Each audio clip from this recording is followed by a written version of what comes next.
سلطان محمود غزنوی رحمۃ اللہ تعالی علیہ اپنے کچھ سپہ سالاروں کے ساتھ جنگل کے راستے سے بھٹک گئے۔ عصر کا وقت تیزی سے سورج ڈھلنے کی طرف گزر رہا تھا۔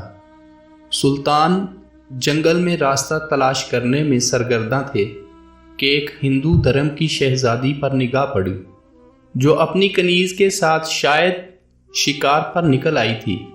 اکیلی شہزادی اور اس کی کنیز اس بات سے بے خبر دریا کے کنارے پاؤں ڈبوئے بیٹھی تھیں کہ ان کے پیچھے ایک جنگلی ریچھ پہنچ چکا ہے۔ اس وقت تک کہ سلطان کا تیر اس کے حلق سے آر پار ہوتا، وہ ریچھ شہزادی کی کنیز کو ایک ہاتھ کے پنجے سے ضرب دے چکا تھا۔ اس سے پہلے کہ شہزادی اپنا ترکش سنبھالتی اور تیر کمان میں لگاتی، شاید بہت دیر ہو جاتی۔ سلطان محمود غزنوی رحمۃ اللہ تعالی علیہ نے پے در پہ 3 تیر اس جنگلی درندے پر دے مارے، جس سے وہ ڈیر ہو گیا۔ شہزادی کو یہ جاننے میں مشکل نہ ہوئی کہ اس مہارت اور بہادری کا مظاہرہ کوئی جنگجو سپہ سالار ہی کر سکتا ہے۔ شہزادی سلطان کی طرف متوجہ ہوئی اور اظہار تشکر کے لیے اپنا تعارف کرواتے ہوئے بولی، میرا نام سمرتی ہے، میں جے پور ریاست کے راجا کی اکلوتی بیٹی ہوں، میری جان بچانے کا شکریہ۔ میں تمہیں اپنے پتا سے کہہ کر فوج میں کوئی اعلیٰ عہدہ دلا دوں گی۔ ویسے تم ہماری فوج کے سپاہی لگتے نہیں ہو، بتاؤ کہاں سے تعلق ہے تمہارا؟ سمرتی شاید یہ نہیں جانتی تھی کہ اس کے سامنے کوئی معمولی سپاہی نہیں بلکہ اس وقت کے سب سے طاقتور اسلامی لشکر کے سربراہ اعلیٰ سلطان محمود غزنوی رحمۃ اللہ تعالی علیہ ہیں، جن کے نام سے ہی ہندو راجاؤں کے حلق خشک ہو جاتے ہیں۔ سلطان نے مختصراً اپنی شناخت ظاہر نہ کرتے ہوئے کہا، جی کسی اور فوج کا سپاہی ہوں۔ پھر شہزادی کو مخاطب کرتے ہوئے کہا، چلیے محترمہ، میں آپ کو کسی محفوظ مقام پر پہنچا دوں، آپ میرے پیچھے پیچھے چلتی جائیں، اندھیرا بڑھتا جا رہا ہے، راستہ نہ ملا تو شاید اسی جنگل میں رات بسر کرنی پڑے گی۔ شہزادی سمرتی جان چکی تھی کہ یہ شخص لالچ اور خوف سے پاک ہے۔ وہ سلطان کی نظروں میں حیا دیکھ کر خود کو محفوظ کر رہی تھی۔ جنگل کی خاردار جھاڑیوں کی وجہ سے شہزادی کا پیراہن مختلف جگہ سے چھلنی ہو چکا تھا۔ شہزادی تھکاوٹ سے چور ہو چکی تھی۔ سلطان نے شہزادی کو ایک سخت پتھروں اور درختوں کی اوٹ کی طرف اشارہ کرتے ہوئے کہا، شہزادی آپ ادھر آرام کر لیں، رات کی تاریکی بڑھ رہی ہے اور موسم میں بھی تغیر کے آثار ہیں، اندھیرے میں مزید سفر گھنے جنگل میں کرنا دشوار ہے، الصبح نکلیں تو شاید میں آپ کو کسی محفوظ مقام پر پہنچا سکوں۔ سمرتی کے پاس سلطان پر اعتماد کرنے کے علاوہ کوئی دوسرا راستہ نہ تھا۔ سلطان نے محسوس کیا شہزادی اپنے بیش قیمت مگر قدرے باریک لباس میں جنگل کی ٹھنڈی رات شاید نہ گزار سکے۔ سلطان نے اپنی موٹی چادر شہزادی کی طرف اچھال دی اور معنی خیز نظروں سے شہزادی کو دیکھا، جیسے کہہ رہے ہوں یہ اوڑھ لیں۔ شہزادی نے بلا جھجک چادر اوڑھی اور ٹیک لگا کر درختوں کی اوٹ میں پاؤں پسار لیے۔ اس کی نظریں سلطان کے چہرے کی طرف جمی ہوئی تھیں، جو نظریں جھکائے قریب پڑے ایک بڑے پتھر پر بیٹھ کر آگ جلانے کی کوشش کر رہے تھے، اور بالآخر آگ جل گئی۔ اس کی روشنی میں سلطان کا نورانی اور بھرا ہوا وجاہت والا چہرہ چمک رہا تھا۔ سلطان نے شہزادی سے قطع نظر مٹی سے تیمم کیا اور نماز پڑھنے لگے۔